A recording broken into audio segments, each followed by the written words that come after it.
নিয়ে নিত। এই যে স্যার দেখেন, এটা কি দুধের প্যাকেট নেননি তাই না?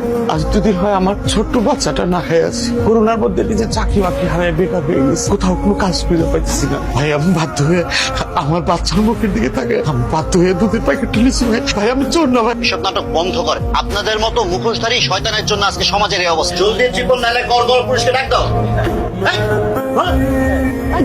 আপনি তো দেখতে ভদ্রলোক, চুরি করতে গেলেন কেন? বিশ্বাস করেন ভাই, আমার ঘরে 6 মাসের একটা শিশু বাচ্চা। আজ 2 দিন যাবত বাচ্চাটার মুখে কিছু দিতে পারিনি। আমি পাপ হয়ে কি সহ্য করতে পারি বলে বাধ্য হয়ে আমি এখান থেকে দুধ চুরি করছি ভাই। করোনার ভিতরে নিজের চাকরিটা হারাই ফেলছি। চেষ্টা করে কোথাও তো কোনো কাজ বের করতে পারিনি। তো প্রয়োজন হলে আমারে বলতে পারতেন, চুরি করার তো কোনো দরকার ছিল না। আমি চোর না ভাই।